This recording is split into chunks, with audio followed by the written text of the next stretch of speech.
down over there the same as here? What, in lockdown or? I mean, are they telling everyone to stay inside their houses and restaurants are all closed and everything? Yep. Same here. Mm-hmm. Yep. So, yeah. Anyway, good time to do a podcast.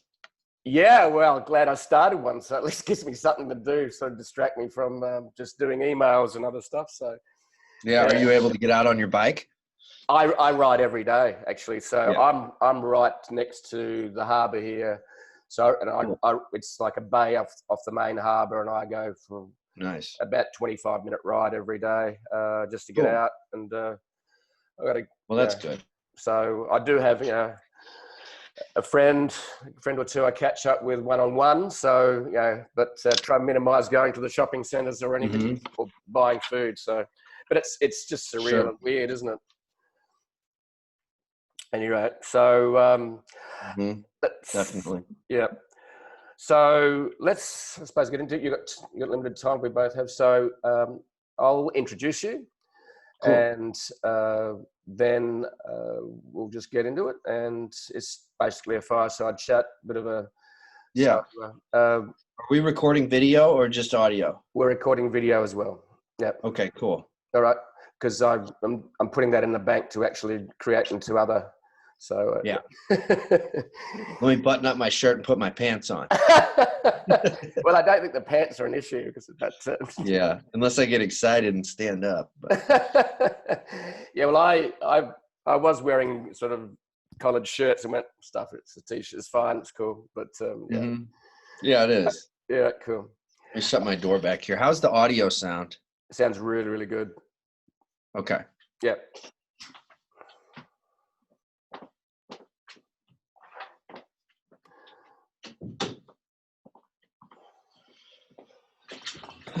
Okay. So how's the audio sound from your end? Good. Good. Okay. Well, I've got a big ass mic. There you go.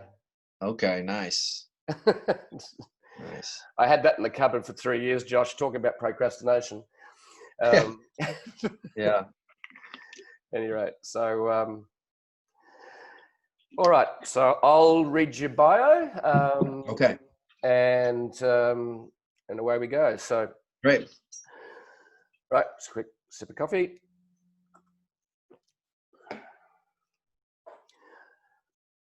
Hi everyone, and welcome to the Jeff Willis Show.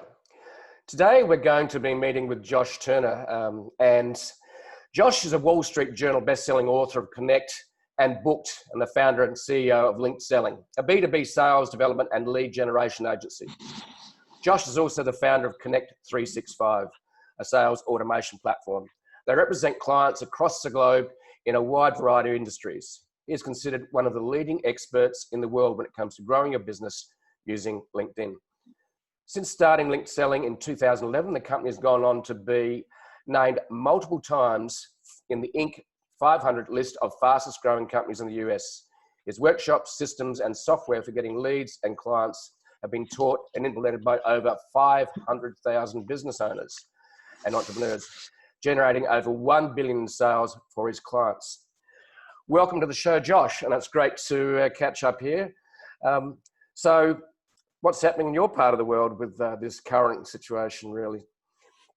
Seems like same thing that's happening to everybody, you know, so we might be dating this a little bit if we talk about it, but you know, obviously anybody who's listening to this months or years from now will probably still remember the time where we had the coronavirus pandemic.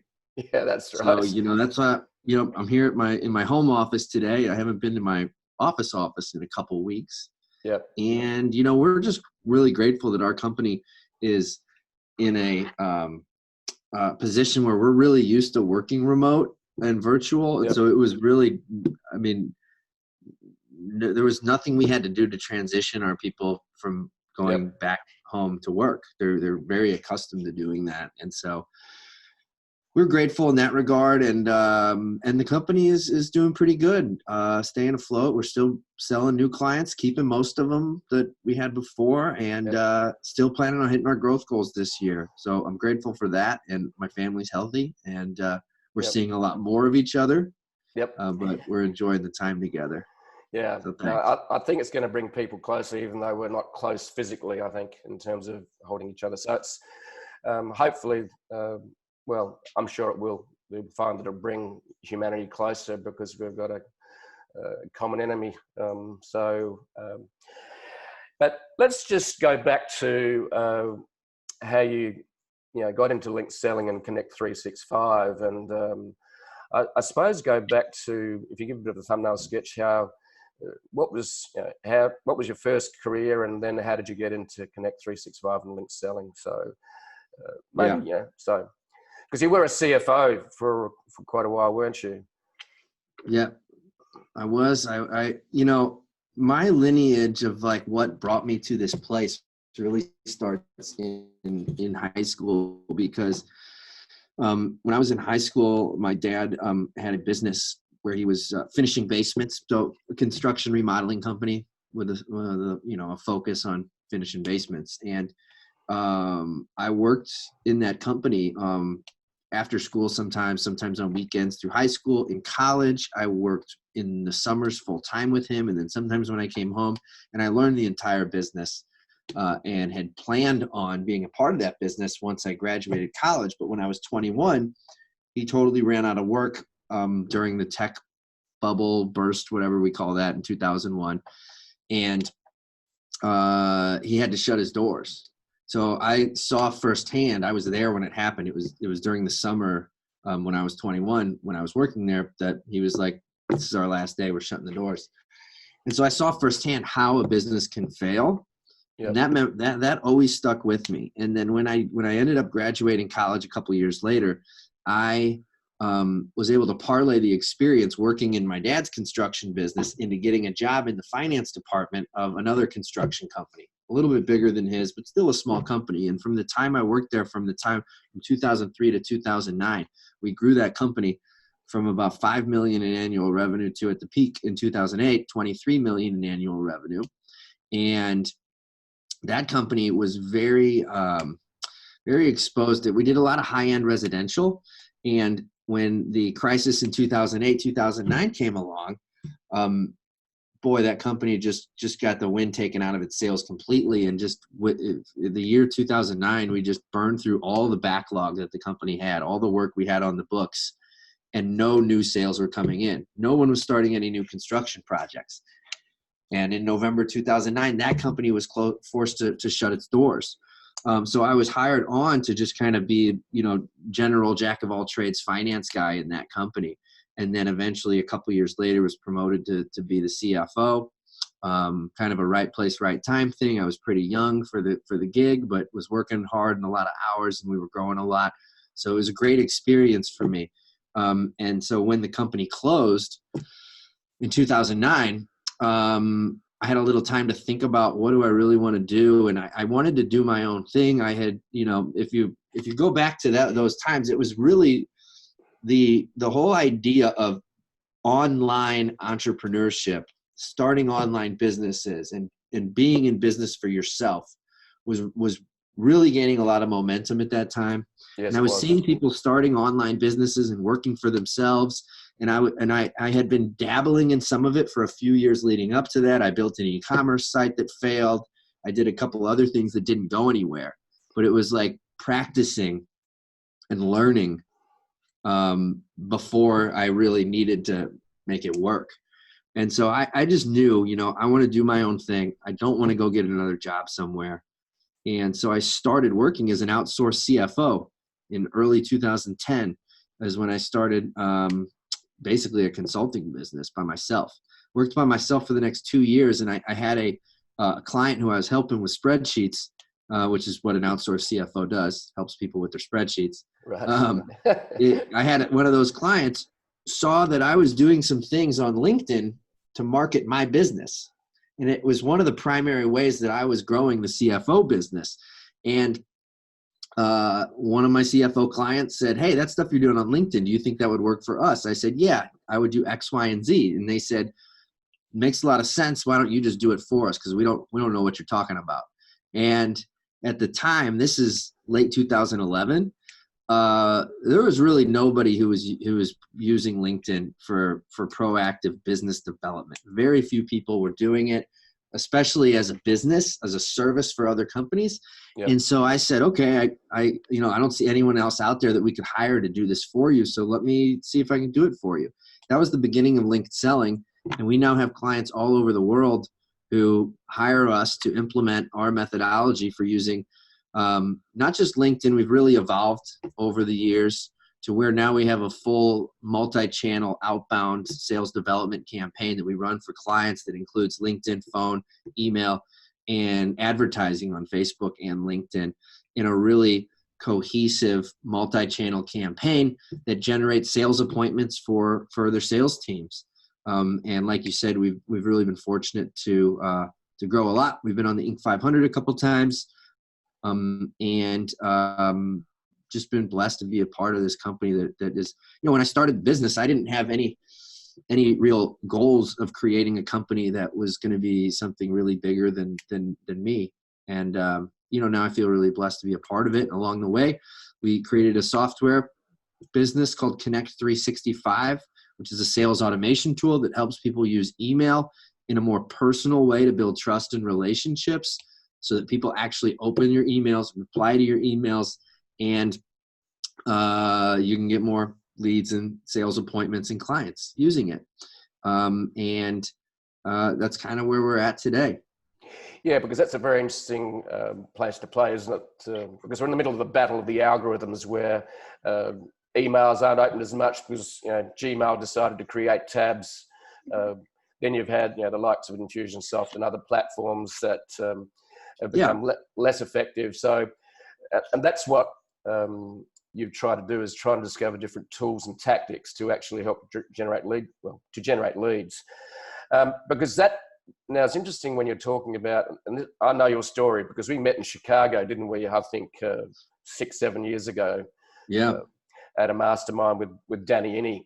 And that was a bit of an aha moment for me. Was I was doing great content. I was getting a lot of traffic to my website, but I wasn't generating leads. And here I am. I bumped into you and I think it's Rob Brown, or just trying to think his name. But and I had an aha moment. Said I need to be generating leads. I wasn't really effectively working on building my email list. It was very ad hoc. And I remember you and I sat down for the first time in a small, I suppose, pub, which obviously is shut at the moment because none of them are open. But we sat down for a lunch and a beer, and you told me your story. And what I loved about what you told me before and what you just told our listeners is that the inspiration, I suppose, and motivation for you to get into this business was a pain point of seeing your father's business fail and then see another business fail and go, what is the reason for this? Well, at the end of the day, it's you need to be generating leads. So, so tell us a little bit more about what's inspired, well, not only inspired you, but what are the mentors, that have helped you along the way? What books that maybe that have been helpful to you? Because I know a lot of our listeners actually do want to know, what supports you on this journey. So have you had mentors? Has there been books that have helped you, blogs you've read? Yeah. I mean, well, early on, there were a couple things that I was into before I really went full-time working for myself. And so I was, in 2008, 2009, I was paying attention to a lot of what Gary Vaynerchuk was saying. His stuff is much more focused at somebody who's wanting to get started than, oftentimes now that's, not as applicable to me where I'm at in my business, but I'm still a big fan of him today and followed him.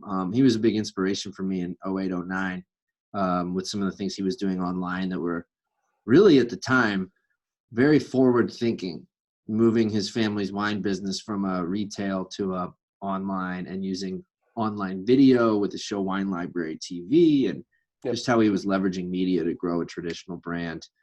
In addition to him, Chris Guillebeau, when I was getting started, he was an inspiration to me because he was talking a lot about how to make money doing little simple things. Yep. And he really showed, he had one of his first books is called The Art of Nonconformity. And it's really a book about how to work for yourself. And that was really inspiring to me in 2009 and 2010. And gave me confidence that, you know, other people are doing this. And wow, look at all these examples of how people are making money, just being creative and working hard. And how the internet is enabling this to happen. So those are two people that inspired me early on. As my company has grown, you know, the mentorship along the way. One of my earlier mentors I would say it was in 2011, was a guy named Bill Pranat, who's in St. Louis, who he's a coach, sales coach, but also just a general management and leadership coach and consultant who specializes in working with family businesses. And Bill was a great mentor to me in the first few years I was running my business, helping me to think ahead. And one of the things that he kind of implored me to do was to take time on a regular basis to think about where I really want to go with the company. Right. What am I really trying to do with this? What's the vision for what you're trying to create?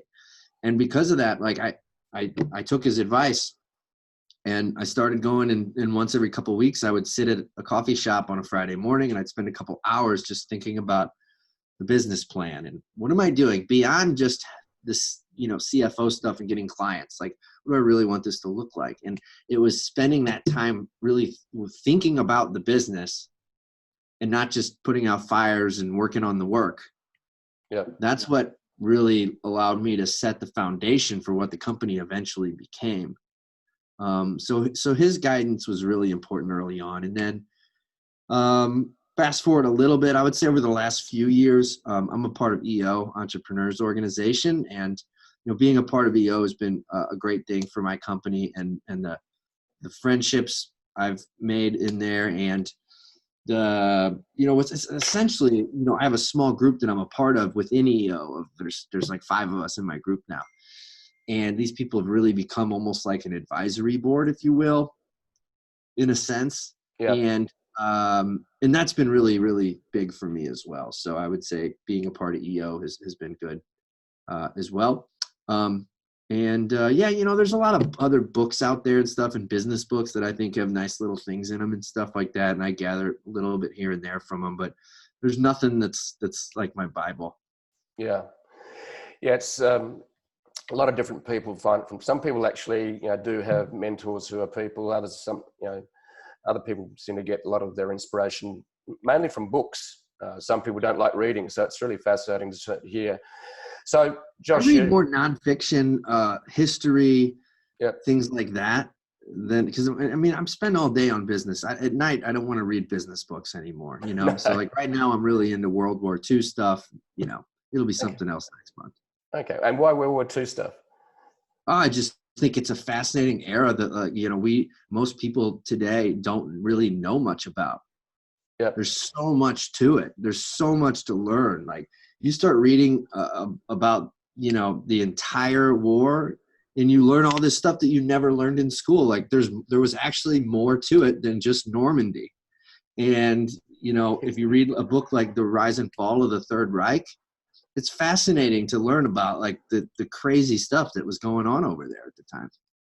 Yeah, it's history can teach us many things, and I think that's what I love about books. I've certainly read a lot of historical fiction. I call it, you know, Mishner and so on. But it's really, for me, I've been in love with books ever since I was 5, and I remember, you know, waiting for my parents because we had a 8:30 lights off policy in the family home as I was growing up, and as soon as I sort of discovered books, I fell in love with them. I became the librarian's best friend, I think. And I remember sometimes going, parents would sort of turn the lights off now. And I went, okay, so they go to bed, and I wait for it to be quiet. And then I would quietly turn my bedside lamp off. I'd bring it under the covers, and I would read until literally I would wake up in the morning with the lamp basically burning next to me under the covers. So I've been a book lover, and ever since I was 5 or 6. So, but it's good to actually look at some of the story. Some of the series I've been watching, like Viking and so on, have given me insights into history about the Vikings that I never knew about. They actually invaded Paris. So that sort of stuff. It's really, and then the lessons we can learn from it. So Josh, now you started the business and everyone says, okay, I want to be an entrepreneur, or I am an entrepreneur. What were some of the challenges? Because it's not a straight path, is it? So what were some of the biggest challenges you faced, and how did you overcome them? Well, there's always different challenges that pop up. That's for sure. I mean, we're in the middle of one right now with the coronavirus stuff. And but we've been through this kind of thing in the past. So I've been fortunate to see like how businesses fail. So now we're in a position now with my company now where we're in a very good spot. Some of it just has to do with the kind of work that we do, the industry we're in, and some of those things. It's like, not to say if I owned a restaurant right now, somehow I'd be doing great when everyone else isn't. But, I'd say that overall, our growth path has been really just constantly like this. And so it's hard for me to say like what we would change. But I will say that earlier I would have built a sales team sooner. I would have made some different decisions in the hiring process. Mm-hmm. But everybody's going to say that while they're growing a business. Like, you're not going to bat 1,000 with new hires.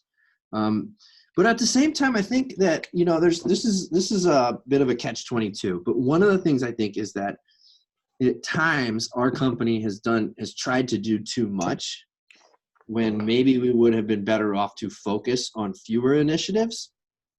However, some of the things that we tried are now the core components of our business today. Yeah. And so had I not had a mindset from the get-go of like, let's be aggressive and let's try new things and let's bolt on new services and do a lot of different stuff and expand outside of our initial product offering. Had we not done that, we wouldn't be where we're at today, because we would have never invested in building a development team to launch a SaaS business, for example. There's a handful of other examples too.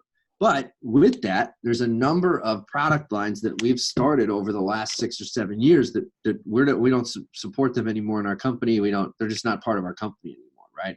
Yep. So even $1 million a year revenue streams that we've essentially decided we're not going to do that anymore. Yep. And those can be difficult decisions to make when you have to say, you know what, we're going to give up some revenue, but that's going to hopefully allow us to better focus on where we think our real core competencies are. Yeah. And that's almost one of those things where you just don't know sometimes until you try stuff. Yeah, exactly. So you've got and created, I suppose, just different services. See if they work, throw it against the wall, give it a go. Some work, some don't. So LinkedSelling, Josh, what is the core components of it? Do you do, it's a training or education program as well as you do done for you services? Is that what? Well, there's a couple different types of companies we serve. We have all the way from startup to, much bigger corporations with big sales teams. And at the end of the day, smaller, a one-man shop, somebody working out of their house or just getting started is probably going to be looking for a solution that they're going to learn how to implement on their own. And so, we have software as well as training solutions for people in that situation to help them get more prospects in the door. Just to what you said earlier about my experiences working with my dad's company, et cetera, about the importance of generating leads and keeping your pipeline full.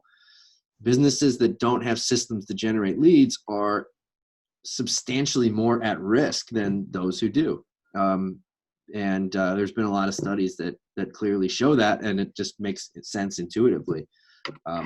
And so that's one side of the business. And then bigger companies usually hire us to implement our fully outsourced service, where our team does all of the work to run LinkedIn phone and email campaigns, sometimes combined as well with Facebook and LinkedIn advertising, Right.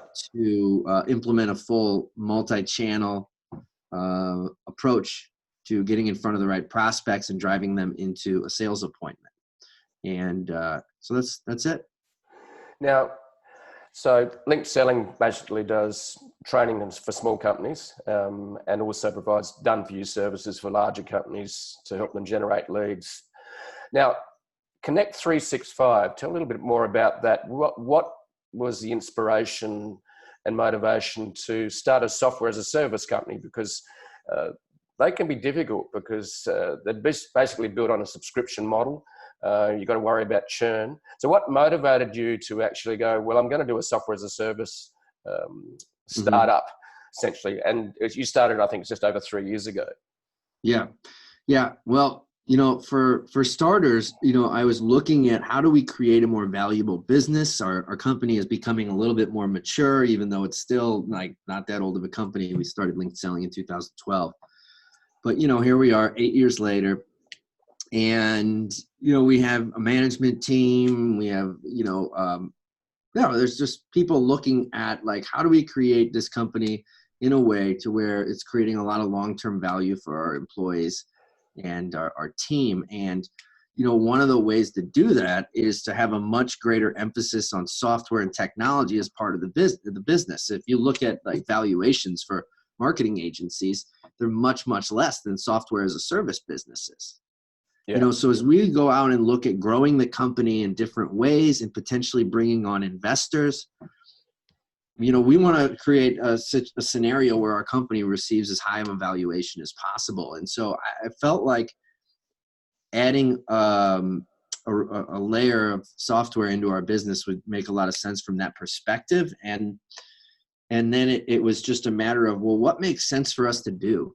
And there were some really key things that were part of our process that we were doing manually at the time that we were able to automate using Connect 365, which we didn't have it at the time, but we thought, hey, we could build a technology solution, a software platform that could do these things that we're currently doing with spreadsheets and manual tracking and a lot of like loosely tied together processes.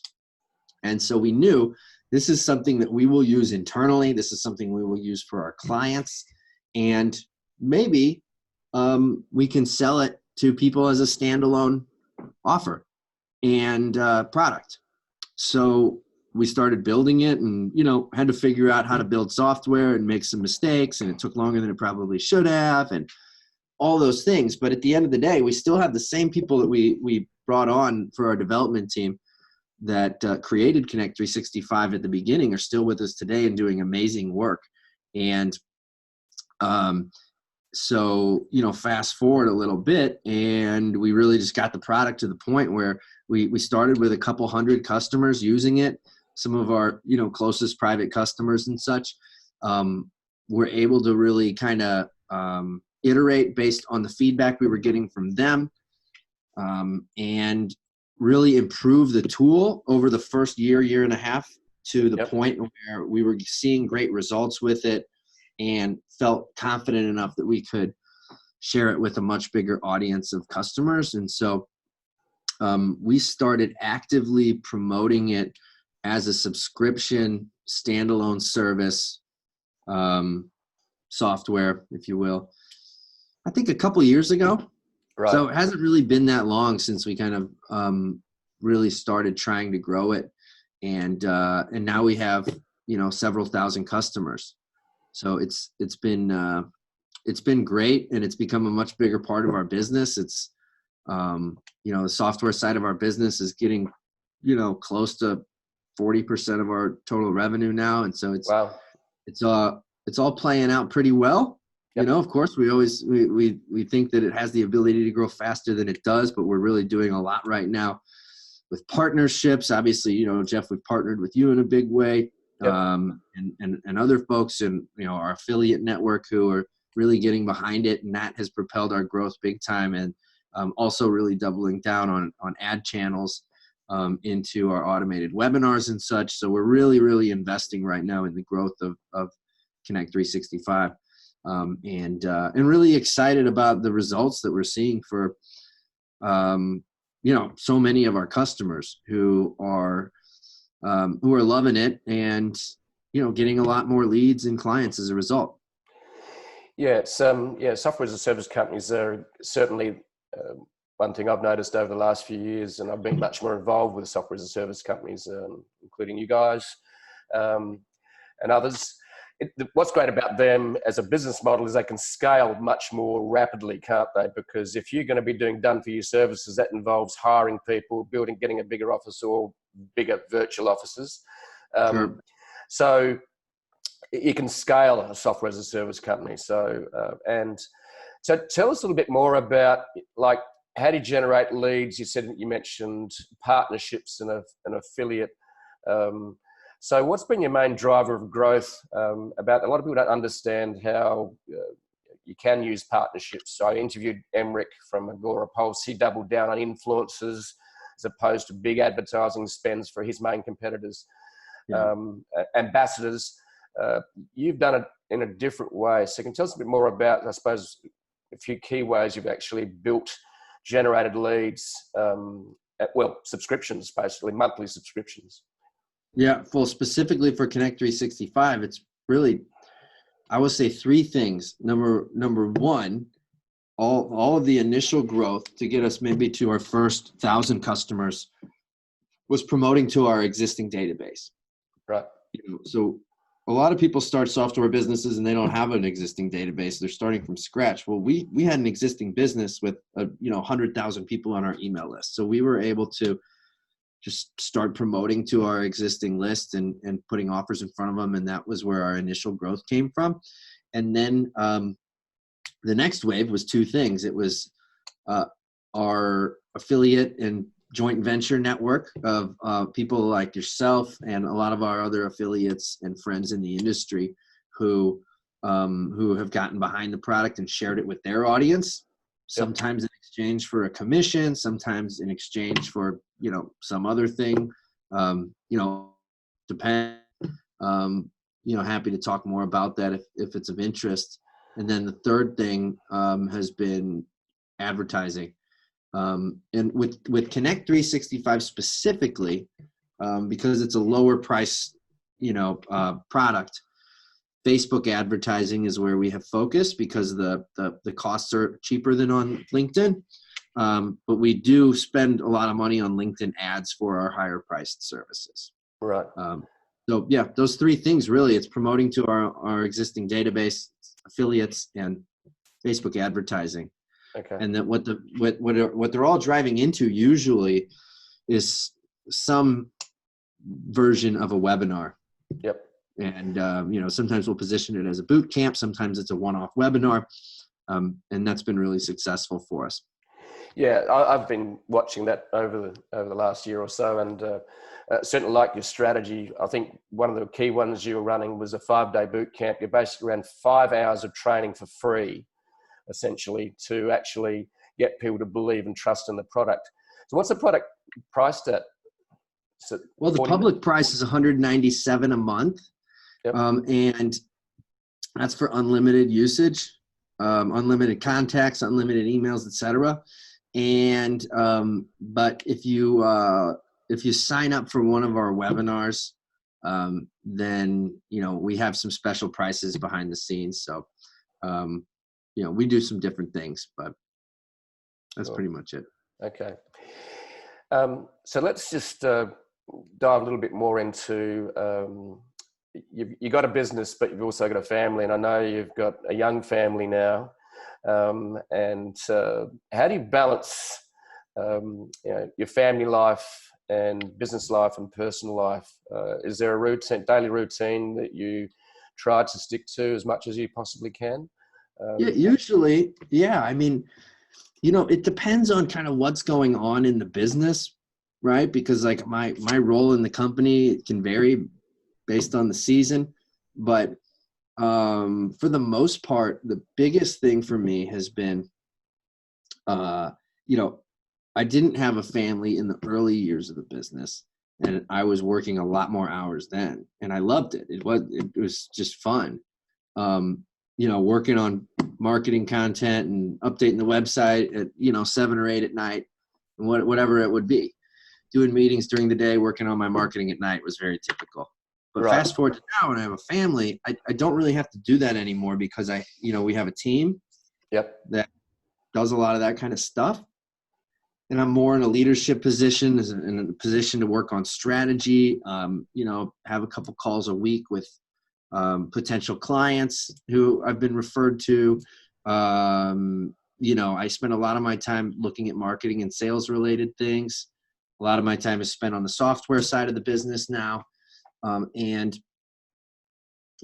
really at the end of the day, I'm able to get a lot done in, 40 or 50 hours a week. And Yep.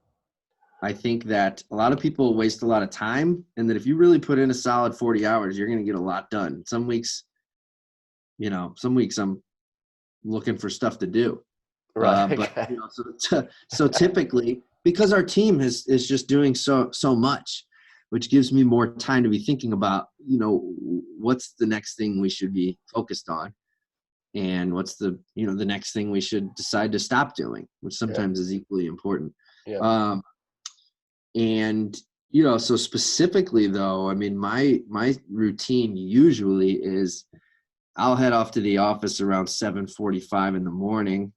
I spend the first hour or so. I wake up around 5:30 or 6 most days in the morning. My son wakes up around 6:30. I spend time with him and make him breakfast and, play with him for a while. Okay. And I leave around 7:45 to drive into the office. And usually I get home around 5, 5:15, 5:30, something like that. Yep. And then during the day, I try and make sure I have enough space to be able to, take lunches with people and, not just be constantly like running on a hamster wheel. Yeah. I'm really diligent about blocking out time on my calendar that nobody can put any appointments on, and being there for my team for whatever they need my help or input on. And that's pretty much the gist of it. Yeah. So you've obviously decided to work on the business rather than in the business, and that's been done by building a team that supports you and doing the daily activities, which is great. So, are there any sort of habits you'd recommend that you build up over the years in terms of fitness, learning, that you would like to recommend to our listeners? Yeah, I think that for fitness, I mean, I've learned over the last few years that it's not just about like trying to stay healthy and not get overweight. For me, it's about my daily energy management, because if I don't work out, then, I'm not going to be able to maintain my best energy levels. Yep. So I try and work out at least 3 or 4 times a week. Yep. I've been doing CrossFit for a few years, so that's kind of my preferred mode right now. And I just think it's critical for me. And, for not just energy level, but also mindset. When you're running a business or in a, any high level position in a business where, you really got to be on your A game and bring your best. I think that, all that stuff is just so important. So, I think keeping mind and body fit are really important. Also, I remember when I was 12, I had asthma as a kid, and I discovered that running for me was, I suppose, one of my ways to get rid of the asthma, which it did actually. So I've been a runner for like the last 40 years, and then switched to road cycling. So I pretty well do a short burst of road cycling every day. And for me, routine too is not just about the body fitness, it's the mind fitness. So keeping your mind sharp by reading good books, inspiring books, and also hanging out with great people such as yourself, whether it's virtually or face to face. The other thing that I've certainly been doing over the last 2 or 3 decades, ebbed and flowed a bit, but it's been meditation, just 20 minutes of meditation, just trying to slow the mind down so I can be calm. It just creates a real centeredness for me. So yeah, it's really important to look after the key aspects of your life, and it sounds like you've done a good job of managing that over the years. So just to wind up, Josh, if there was 3 key things you would like to recommend to users and takeaways that they could do to grow a business, what would you say they would be from your perspective of being, essentially an entrepreneur for the last, almost a decade? Yeah. Well, I think one of the big keys is to get somebody to take one of the key hats off your plate. So when you're starting a business, you have to do everything. If you continue down that road, you really will be in a situation where your growth will be hampered. So for me, it was bringing on my first employee, who's Ben Niffen, who's now the president of our company, and he was really quick to just take over operations, so that he could focus on being the COO and I could focus on sales and marketing related stuff. Yep. And I see a lot of companies that if you don't have a really key number 2 person, that can really hold you back. The other thing I would say is that this is probably even bigger than that, because if you don't have leads and sales coming in, then you have no need for a number 2 person. You have to get to a certain level before you can afford to do that or justify it. And there are so many people who aren't at the level to do that yet, who really their number 1 priority should be just spending as much time as possible on their sales and marketing, getting as many at-bats as possible, and just building as many relationships as possible, and getting in front of more and more people and talking to lots of prospects, because it's a numbers game. Yep. And a lot of people out there are just really hesitant to do anything besides word of mouth and referrals. And like clients that you get from referrals is great, but it's just totally uncontrollable for the most part. I know there's some people out there that have systems and stuff, but most people are not using those systems. They're just hoping that something will come in. And, that's not really a good plan. And so I would say, spend more time on sales and marketing than you're doing. Invest in building new relationships and building your pipeline. And the people who you do connect with, have conversations with, meet at events. The third thing I'll recommend is, for those people, make sure you keep in touch with them. So Connect 365 is a great way to do that, but whatever tool or method you want to use, it's almost a waste of having conversations with people and meeting people and going to events and such if you are not going to have a follow-up system to keep in touch with them, because the vast majority of the people aren't ready to do business with you today. Exactly. But if you stay in front of them and you keep in touch with them over the long haul, then you're almost unstoppable and you create an amazing amount of momentum. So those are a few things I'd recommend. Great. That's great advice, Josh. So, but just for our listeners, number 1, try and get rid of one hat, such as operations, such as you did, Josh. It doesn't have to be that, but might be sales and marketing if you're more the operations person. Excuse me. The second one was keep working on lead sales and marketing, and building those, those relationships. So first touch, lead gen, and then you're saying you need to make sure that you are nurturing those relationships. In other words, make sure that the potential customer doesn't forget you. So that's great advice, Josh, and I think that's what every entrepreneur should be doing, those 3 things. So Josh, it's been great chatting with you. It's been about 9 months since we caught up. I remember we caught up in a mastermind event in St. Louis last year. Always great to catch up in person and catch up with some of the other beautiful people that you have in your inner circle. So thank you very much, Josh. It's been an absolute pleasure to have you on the show, and we look forward to catching up in the near future. Yeah, same here, Jeff. Always a pleasure to connect with you, man. I appreciate everything you're doing. Appreciate you having me on. Okay, it's been a pleasure. Thank you. Okay, well, I won't finish just yet. So thanks, mate. Really, really appreciate Cool. it. Yeah. Yeah. When are you going to start posting these? You're my seventh. So I've just done an episode 0, which was last week, which is where I introduced the show. So that's already on iTunes. Cool. I have interviewed You're the 7th.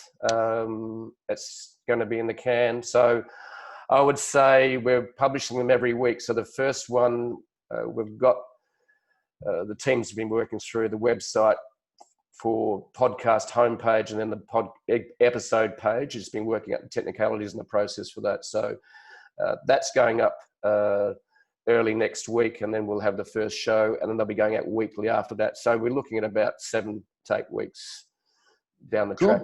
All right. So let me know once you post it, and then give my team will share it out and whatnot. Yeah. No, it's so much fun just actually catching up with and especially in the time of cabin fever at the moment. I think actually having a chat regularly with people, it's like I might even take it twice a week, really, because it's like but why not? Yeah. So for me, and this is the other fun part, I know you're promoting Steve Olsher actually at the moment with a webinar. Is that correct? Yeah. So I'm actually going to check out his webinar later today. I think there's one live. So cool. I got pushed into doing the podcast because I was going to do it, but I sort of didn't have enough reasons. And I went, in an age where we're becoming more virtual and also more digital and more AIs creeping in, I'm going, I needed to make jeffbullis.com and me more human. In other words, get out from behind the pages. So, the real goal I want to do with the podcast is, number one, is just to nurture relationships. That's it. At the end of the day, that's really what it's about. I've really valued our relationship over the years, and there's some exciting, things developing as we sort of work on Connect 365. But so how many are we up to in terms of subscribers? How many are you up to specifically, or total? Total, yeah. I think we've got like 2,400 or something like that. Okay. In March, I can't remember exactly. Something like that. Yep. Yeah, and you have your numbers are up there as of, you had like what is it? You had 32 active customers on it as of February. I don't have your March numbers up to date yet. Months. Okay. Time. All right. Cool. Moving in the right direction. Okay. All right. We'll be doing some more work out in the next few weeks. So. Okay, cool. Mate. Well, thank you very much. Have a great your day's finishing. Mine's just starting. So, yeah. Yeah, I know. Right. Yeah, well, enjoy the rest of your day, man. Thanks, okay, Jeff. mate. Okay. See ya. Bye. Bye.